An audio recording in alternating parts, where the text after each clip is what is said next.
நமக்காக வந்தவர் எம்ஜிஆர், அவரை தமிழ்நாட்டுல மிஸ் பண்ணிடாதீங்கன்னு நமக்கு அலர்ட் பண்ணதே புதுச்சேரி தான்.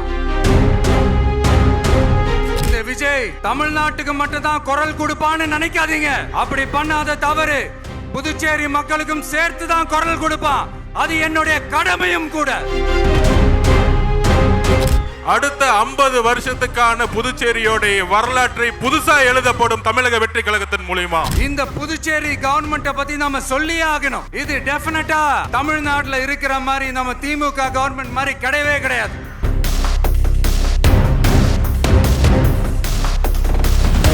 உங்க அரசியல் எல்லாம் தூக்கி போட்டு தைரியமா எங்க அண்ணன் சொல்ற மாதிரி, எங்க தலைவர் விஜய் அவர்கள் சொல்ற மாதிரி தில்லு இருந்தா தேர்தல்ல மோதுங்க. காத்த நிப்பாட்ட முடியுமா? வெள்ளத்தை நிப்பாட்ட முடியுமா? அதுதான் தமிழக வெற்றி கழகத்துடைய பிரச்சார பயணம் இன்றையிலிருந்து தொடங்கிருச்சு. இத பார்த்தாவது தமிழ்நாட்டில் இருக்கிற அந்த திமுக கவர்மெண்ட் கத்துக்கிட்டா நல்லா இருக்கும். நம்மளுடைய தமிழக வெற்றி கழகத்தின் கொடி பட்டொளி வீசி பறக்கும். தலைவருடைய முகம், தளபதியுடைய வார்த்தைக்கு கட்டுப்பட்ட ஒரு உண்மையான குடும்பம் எது என்று சொன்னால் இதுதான். இன்னைக்கு பார்த்தீங்கன்னா வேலை நாட்கள் எல்லாருமே இன்னைக்கு நீங்க இவ்வளோ பேர் வந்திருக்கீங்க அப்படின்னா தலைவர் தளபதிக்காக மட்டும்தான் என்பது இந்த நேரத்தை தெரிவிச்சுக்க. தமிழக வெற்றி கழகத்தின் தலைவர் தளபதி அவர்கள் தமிழ்நாட்டின் முதலமைச்சராக 2026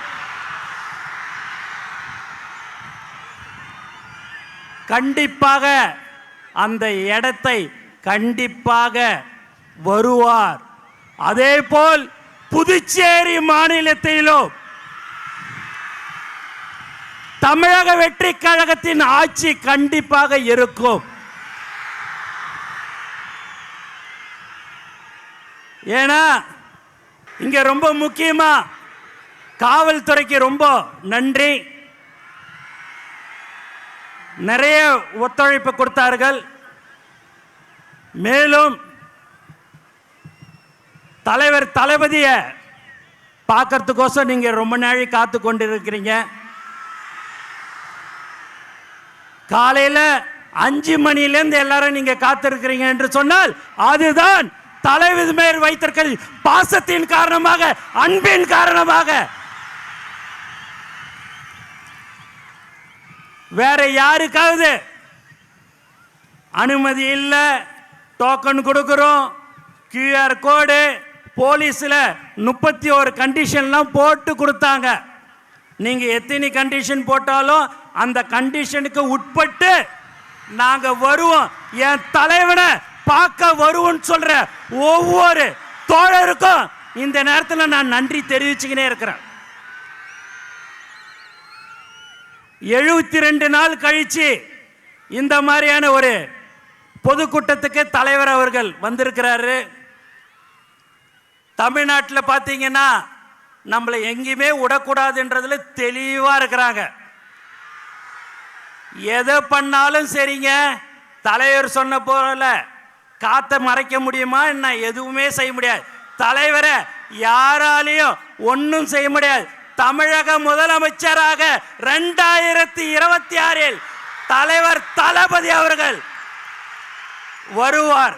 நல்லதை செய்யறதுக்கு உச்சியில் இருக்கும் போது இந்த மக்கள் எனக்கு அந்த பதவியை கொடுத்தார்கள், உச்சத்தை கொடுத்தாங்க. அந்த உச்சத்தில் இருக்கும் போதே வரணும்னு சொன்ன ஒரே தலைவன் நம் தலைவர் தளபதி மட்டும்தான். அதனால எல்லாருமே பயங்கரமான கண்டிஷன் எது போட்டிருந்தாலும் சரி, இங்கே இவ்வளோ பேர் நீங்கள் வந்திருக்கிறீங்க. உண்மையாகவே பார்க்குறதுக்கு ரொம்ப ரொம்ப திரும்ப திரும்ப சொல்கிறேன், சந்தோஷமாக இருக்குது. நீங்கள் ஆவலுடன் யாரை எதிர்பார்த்துருக்கிறீங்கன்னா தலைவர் தளபதியை தான் நீங்கள் எதிர்பார்த்துருப்பீங்க. இங்கே இருக்கிற மக்கள் பயங்கரமான நீங்கள் ஒரு பாசத்தை தளபதி கிட்ட வச்சிருக்கிறீங்க.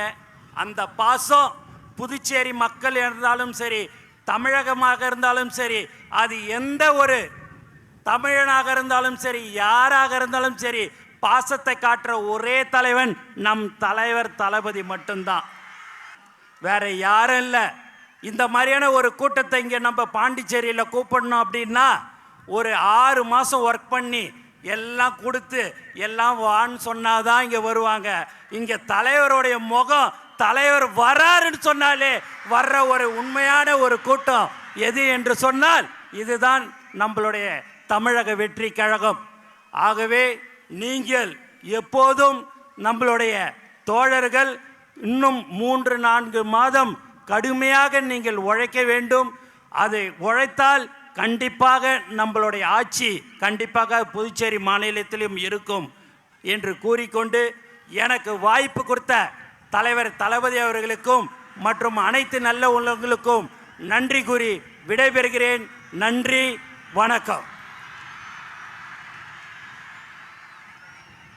அதுக்கு அடுத்தபடியாக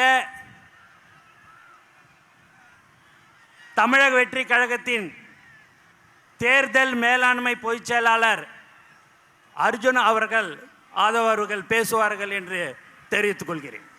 தெய்வத்தால் ஆகாது எனினும் முயற்சிதான் மெய்வருத்த கூலி தரும். எப்படி இருக்கீங்க? எப்படி இருக்கீங்க? 72 நாள் கழிச்சு அண்ணன் புதுச்சேரியில் இறங்கியிருக்காரு. அது எதுக்காக நம்ம தெரிஞ்சுக்கணும். கிட்டத்தட்ட கரூர் சம்பவத்துக்கு அப்புறம் முக்கியமா நான் இங்க சொல்றேன், இங்க இருக்க காவல்துறைக்கு ஒரு மிகுந்த கரவொலியோட நம்ம நன்றி சொல்லணும். மிகுந்த கரவொலி. இதை பார்த்து சிஎம் சார் தமிழ்நாட்டு தான் வந்து காவல்துறையில சட்டம் ஒழுங்கு சரின்னு சொல்றீங்களே, கொஞ்சம் தெரிஞ்சுக்கோங்க. ஒரு சின்ன மாநிலம் புதுச்சேரின்னு சொல்றீங்களே, இந்தியாவுக்கே இந்த காவல்துறை ஒரு முன்னுதாரணமாக இருந்துகிட்டு இருக்கு. காவல்துறை மட்டுமல்ல, இங்க இருக்கக்கூடிய ஒட்டுமொத்த மக்களும், இங்க இருக்க முதலமைச்சர் அவர்களுக்கும் எங்களோட நன்றியை நாங்க தெரிவிச்சுக்கிறோம். இப்படி ஒரு பாதுகாப்பையும் இப்படி ஒரு மக்கள் பாதுகாப்பையும் தமிழ்நாட்டில் இதுவரைக்கும் தமிழக வெற்றி கழகத்துடைய தலைவர் பயணத்தில் கொடுத்ததே கிடையாது. அதனால சிஎம் சார் உங்க அரசியல் எல்லாம் தூக்கி போட்டு தைரியமா எங்க அண்ணன் சொல்ற மாதிரி, எங்க தலைவர் விஜய் அவர்கள் சொல்ற மாதிரி தில்லு இருந்தா தேர்தல்ல மோதுங்க. காவல்துறையை வச்சுக்கிட்டு அரசை வச்சுக்கிட்டு பிரச்சாரம் பண்றத முடக்கிறதெல்லாம் முதல்ல நிப்பாட்டிட்டு, காத்த நிப்பாட்ட முடியுமா? வெள்ளத்தை நிப்பாட்ட முடியுமா? அதுதான் தமிழக வெற்றி கழகத்துடைய பிரச்சார பயணம் இன்றையிலிருந்து தொடங்கிருச்சு. ஏன் புதுச்சேரி அப்படின்னு ஒரு கேள்வி இங்க இருக்க எதிர்கட்சிகள்லாம் சொல்லிட்டு இருந்தாங்க, என்ன புதுச்சேரிக்கு வராரு? இதே மாதிரிதான் எம்ஜிஆர் கிட்ட கேட்டாங்க, நீங்க தமிழ்நாட்டில் முதலமைச்சர் ஆக வேண்டியதானே, ஏன் புதுச்சேரி வந்தீங்க அப்படின்னு. புதுச்சேரி மக்கள் ஒரு நல்ல ஆட்சி, ஒரு நல்ல கல்வி, ஒரு நல்ல போக்குவரத்து வசதி, ஒரு நல்ல மருத்துவம், இதுக்காக இன்னும் ஏங்கிட்டு இருக்காங்க. அதெல்லாம் எப்படி அன்றைக்கு வந்து எம்ஜிஆர் கட்சி ஸ்டார்ட் பண்ண பிறகு முதல் முறையாக அவர் தமிழகத்துக்கு மட்டும் யோசிக்கல. எம்ஜிஆர் அவர்கள் கட்சி ஸ்டார்ட் பண்ண பிறகு புதுச்சேரிக்கும் யோசிச்சாரு. அதே மாதிரி எங்களுடைய தலைவர் விஜய் அவர்கள் தமிழ்நாட்டுக்கு மட்டுமல்ல புதுச்சேரிக்கும் சேர்ந்து ஒரு மிகப்பெரிய திட்டத்தை வச்சிருக்காரு. அந்த திட்டங்கள் என்ன அப்படின்னு தலைவர் வந்து இப்ப பேச போறாரு உங்க முன்னாடி. அவருடைய பேச்சுல அடுத்த 50 வருஷத்துக்கான புதுச்சேரியோடைய வரலாற்றை புதுசா எழுதப்படும் தமிழக வெற்றி கழகத்தின் மூலியமா அதை நாங்க இது பதிவு பண்றோம். அதாவது ஃபர்ஸ்ட் ஒரு டோக்கன் போட்டு கூட்டத்தை மக்கள்ல விடணும்னு சொன்னாங்க. ஆனா இதே வந்து கிட்டத்தட்ட இங்க ஒரு 100 ஏக்கர் 200 ஏக்கர் தமிழக வெற்றி கழகத்தோடைய மாநாடு மதுரையில் போட்டோம். எந்த கட்சியும் அந்த மாதிரி மாநாடு போட்டதில்லை. 500 ஏக்கர்ல மாநாடு போட்டோம். கூடிய விரைவில் புதுச்சேரியில ஒரு மிகப்பெரிய அளவில் நம்ம நிலத்தை எடுத்து ஒட்டுமொத்த புதுச்சேரி மக்களும் அங்க இருக்கிற மாதிரி அடுத்த கட்ட ஒரு பிரச்சாரத்தை தமிழக வெற்றி கழகத்தின் தலைவர் உருவாக்குவார். ஒரு பிரெஞ்சு காலனிலிருந்து புதுச்சேரி வந்து இன்றைக்கு நம்மளுடைய அடிப்படை தேவை கூட நம்ம வந்து கஷ்டப்பட்டு இருக்கோம், எல்லாத்துக்கும் தெரியும்.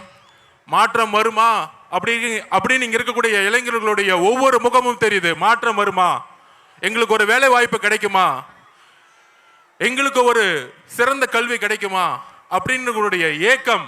இந்த ஏக்கம் தான் இவ்வளவு பெரிய மக்கள் கூட்டத்தை இங்க உருவாக்கி இருக்கு. கண்டிப்பாக மிகப்பெரிய எழுச்சி 1970 உருவான மாதிரி நம்மளுடைய தலைவர் வரக்கூடிய தேர்தலில் தமிழகத்தின் முதலமைச்சராக உருவாகி பாண்டிச்சேரியிலையும் தமிழக வெற்றி கழகத்தின் முதல்வரை உருவாக்கி ஒரு மிகப்பெரிய ஒரு புதிய விஷயத்தை உருவாக்குவார். அதுக்கான திட்டங்கள், அதுக்கான மேனிஃபெஸ்டோ கூடிய விரைவில் வந்து நீங்க பார்ப்பீங்க. அதுக்கான எழுச்சி பயணமா நம்ம வந்து இன்றையிலிருந்து புதுச்சேரி, தமிழகம் மட்டுமல்ல புதுச்சேரி மக்களோட தமிழக வெற்றி கழகம் ஒரு பயணத்தை தொடங்குறது. அடுத்தது அண்ணன் வராரு. நன்றி, வணக்கம், தேங்க்யூ. என் நெஞ்சில் குடியிருக்கும்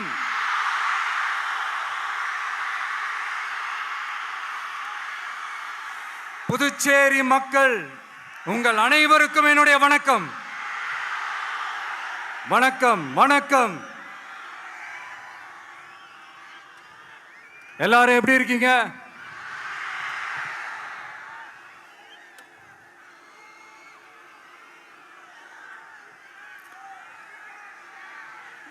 இந்த ஒன்றிய அரசுக்கு தான் தமிழ்நாடு ஒரு தனி மாநிலம், புதுச்சேரி ஒரு தனி யூனியன் பிரதேசம். அவங்களுக்கு தான் தமிழ்நாடு தனி, புதுச்சேரி தனி, இப்படிலாம் இருப்பாங்க. ஆனா நமக்கெல்லாம் அப்படி கிடையாதுங்க. நாமெல்லாம் வேறு வேறு கிடையாது, நாம் எல்லாரும் ஒண்ணுதான்.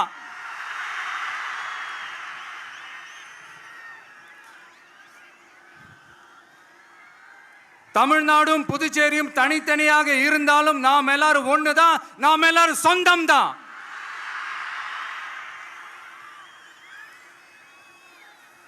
வேற வேற வீட்டுல, வேற வேற ஊர்ல, வேற நாட்டுல, வேற ஸ்டேட்ல இருக்கிறதுனால நாம் எல்லாரும் சொந்தங்கள் இல்லைன்னு ஆயிட முடியுமா? அது எப்படி முடியும்? இப்ப பாத்தீங்களா, ஒருத்தருக்கு ஒருத்தர் பார்த்துக்கும் போது அந்த பாச உணர்வு, அதுதாங்க, அது மட்டும்தான். அது இருந்துட்டாலே போதும், வேற எதுவுமே தேவையில்லை.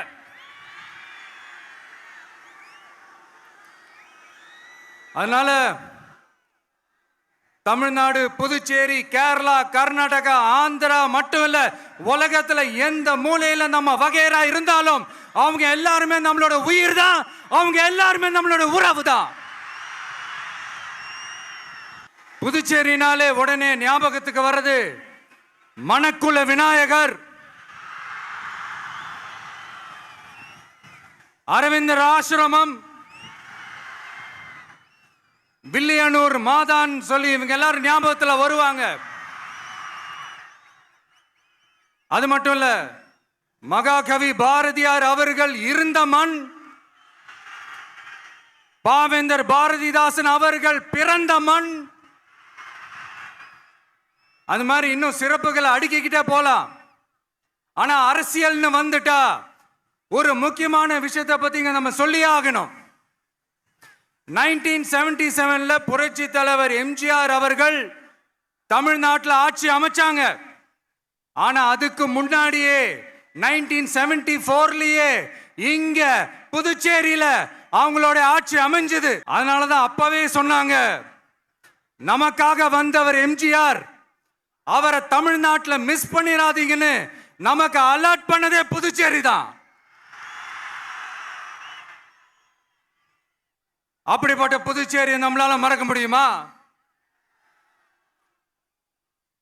அது மட்டும் இல்ல, இங்க இருக்கிற மக்கள் தமிழ்நாடு மாதிரியே புதுச்சேரி மக்களும் என்ன கிட்டத்தட்ட ஒரு 30 வருஷமா என்ன தாங்கி பிடிச்சுக்கிட்டு இருக்கிறீங்க. அதனால இந்த விஜய் தமிழ்நாட்டுக்கு மட்டும்தான் குரல் கொடுப்பான்னு நினைக்காதீங்க. அப்படி பண்ணாத தவறு புதுச்சேரி மக்களுக்கும் சேர்த்து தான் குரல் கொடுப்பான். அது என்னுடைய கடமையும் கூட. அதனால தான் இங்க நீங்க ஃபேஸ் பண்ற பிரச்சனைகளை பத்தி இன்னைக்கு நான் பேசுறதுக்காக வந்திருக்கிறேன். அது மட்டும் இல்ல, இந்த புதுச்சேரி கவர்மெண்ட்டை பத்தி நாம சொல்லியே ஆகணும். இது டெஃபினட்டா தமிழ்நாட்டில் இருக்கிற மாதிரி நம்ம திமுக கவர்மெண்ட் மாதிரி கிடையவே கிடையாது. ஏன்னா வேற ஒரு அரசியல் கட்சி நடத்துற நிகழ்ச்சியாகவே இருந்தாலும் அந்த நிகழ்ச்சிக்கு தன்னெழுச்சியா வர நம்ம மக்களுக்கு பாதுகாப்பு கொடுத்து பாரபட்சமே காட்டாம இந்த கவர்மெண்ட் நடந்துகிட்டு இருக்கிறாங்க. அப்படிப்பட்ட இந்த புதுச்சேரி கவர்மெண்ட்டுக்கும் நம்ம புதுச்சேரி சிஎம் சார் அவர்களுக்கும் இந்த நேரத்தில் என்னுடைய மனப்பூர்வமான நன்றிகளை தெரிவிச்சுக்கிறேன். இத பார்த்தாவது தமிழ்நாட்டில் இருக்கிற அந்த திமுக கவர்மெண்ட் கத்துக்கிட்டா நல்லா இருக்கும். ஆனா அவங்க கத்துக்க மாட்டாங்க. பரவாயில்ல, வரப்போற எலெக்ஷன்ல 100% கத்துக்குவாங்க. அத நம்ம மக்கள் பார்த்துக்குவாங்க. புதுச்சேரியில் இருக்கிற கவர்மெண்டோட கூட்டணி ஆட்சியில இருந்தாலும் புதுச்சேரிய ஒன்றிய அரசு எதிலையுமே கண்டுக்கல என்றது புதுச்சேரி மக்களான உங்களுக்கு நல்லாவே தெரியும்.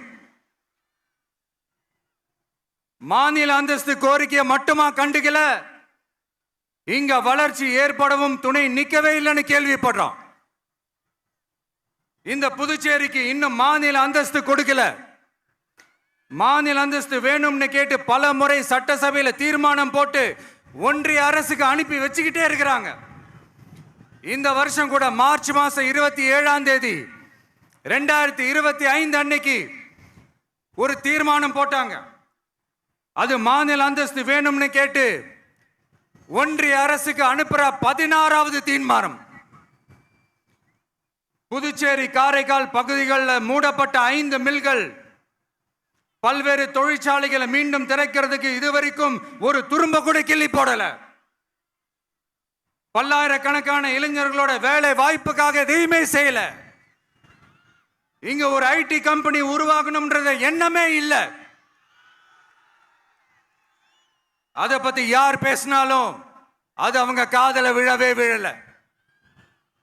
இங்க ஒரு அமைச்சரை ஊழல் குற்றச்சாட்டுல பதவி விட்டு நீக்கப்பட்டு அந்த இடத்துக்கு இன்னொருத்தரை நியமிச்சு 200 நாள் ஆச்சு. இன்னும் அவருக்கு ஒரு இலாக்காவே தரல. இந்த செயல் சிறுபான்மை மக்களை அவமானப்படுத்துறதுன்னு அந்த மக்களே சொல்றாங்க. புதுச்சேரியோட முக்கிய அங்கமாக இருக்கிற காரைக்கால், மாகே, ஏனாம் பகுதிகளில் எல்லாம் முன்னேற்றமே இல்லைன்னு அந்த பகுதி மக்கள் சொல்லிக்கிட்டே இருக்கிறாங்க. குறிப்பா காவிரியோட கடைமடை பகுதியான காரைக்காலை மொத்தமா கைவிட்ட மாதிரி தான் இருக்குது. இது எல்லாமே முன்னேற்றம் அடையணும். டூரிஸ்ட் பிளேஸ் ஆன புதுச்சேரியில போதுமான அளவு பார்க்கிங் வசதி இல்ல, போதுமான அளவு கழிப்பறை வசதி இல்ல. இதெல்லாமே மேம்படுத்தணும். புதுச்சேரி கடலூர் மார்க்கமான ரயில் திட்டம் வேணும்ங்கிறது நீண்ட கால கோரிக்கை. புதுச்சேரி மக்களுக்கு ஒன்னே ஒண்ணுதான் சொல்லணும், இந்த திமுகவை நம்பாதீங்க. அவங்களுக்கு உங்களை நம்ப வச்சு ஏமாத்துறது தான் அவங்க வேலையே. நான் சொன்ன பல கோரிக்கைகளை எல்லாம் தீர்த்து வைக்கிறதுக்கு நம்ம புதுச்சேரி கவர்மெண்ட்டுக்கும் அதோட மக்கள் திட்டங்களுக்கும் ரொம்ப அக்கறையா உண்மையா துணை நிற்கணும். தமிழ்நாட்டை ஒதுக்குற மாதிரி புதுச்சேரியும் ஒதுக்க கூடாதுன்னு நாங்க கேட்டுக்கிறோம். கிட்டத்தட்ட 20 லட்சம் பேர் வாழ்ற யூனியன் பிரதேசமான புதுச்சேரி மத்திய நிதி குழுவில் இடம்பெறவில்லை. அதனால் மாநிலங்களுக்கான நிதி பகிர்தல் அடிப்படையிலும் யூனியன் பிரதேசங்களுக்கான நிதி பகிர்தல் அடிப்படையிலும் புதுச்சேரிக்கு நிதி ஒதுக்கப்படுவதில்லை. அதனால ஒவ்வொரு ஆண்டும் புதுச்சேரிக்கு தோராயமாகவே மத்திய அரசு நிதியை விடுவிக்கிறது. அந்த நிதியும் அரசு ஊழியர்களின் சம்பளம், ஓய்வூதிய தொகை உள்ளிட்ட திட்ட செலவுகளுக்கே சென்று விடுவதால் மீத தேவைக்கு வெளிச்சந்தையிலும் கடன் பத்திரங்களை கடன் வாங்குகிறது புதுச்சேரி. இந்த நிலைமை மாறணும்னா ஒரே வழி, மாநில அந்தஸ்து நம்ம புதுச்சேரி மக்களோட பல்லாண்டு கால கோரிக்கை. புதுச்சேரிக்கு போதுமான நிதி வரத்து இல்லாததுனால வெளியே கடன் வாங்க வேண்டியதா இருக்கு. புதுச்சேரியோட கடனை குறைச்சு தற்சார்பு பொருளாதாரத்தை வளர்த்தெடுக்க திட்டங்கள் வகுக்கப்பட வேண்டும். மாநில அந்தஸ்து வாங்கினா மட்டும் போதாது இல்லையா, தொழில் வளர்ச்சியும் தேவையாச்சே. புதுச்சேரி தென்னிந்தியாவின் முன்னணி இண்டஸ்ட்ரியல் ஹப்பாக மாற்ற எல்லா முயற்சிகளும் எடுக்க வேண்டும். இந்திய அளவில் ரேஷன் கடைகளே இல்லாத மாநிலம் புதுச்சேரி தான். ஏழை எளிய மக்களுக்கு வாழ்வாதாரமே ரேஷன் கடைகள் தான். மற்ற மாநிலங்கள்ல இருக்கிற மாதிரி இங்கேயும் அரிசி, சர்க்கரை, பருப்பு, கோதுமை, எண்ணெய்னு அனைத்து பொருட்களும் வழங்கும் முறை சீராக்கப்பட வேண்டும். கடைசியா மீன் பிடிக்க செல்லும் காரைக்கால் மீனவர்களை அடிக்கடி கைது செய்யும் இலங்கை கடற்படை அவர்களின் படகுகளையும் பறிமுதல் செய்து விடுகிறது. அதனால் நீண்ட போராட்டங்களுக்கு பிறகு அவர்கள் விடுவிக்கப்பட்டாலும் படகுகள் கிடைக்காததால் படு மோசமான நிலைக்கு தள்ளப்படுகின்றனர். இந்த நிலை மாற வேண்டும். நான் மறுபடியும் சொல்றேன், இந்த விஜய் புதுச்சேரி மக்களுக்காகவும் எப்பவும் துணை நிற்பான். வரப்போற புதுச்சேரி தேர்தல் களத்துல நம்மளுடைய தமிழக வெற்றி கழகத்தின் கொடி பட்டொளி வீசி பறக்கும். கான்பிடென்டா இருங்க, நல்லதே நடக்கும். வெற்றி நிச்சயம். மீண்டும் சந்திக்கும் வரை நன்றி, வணக்கம்.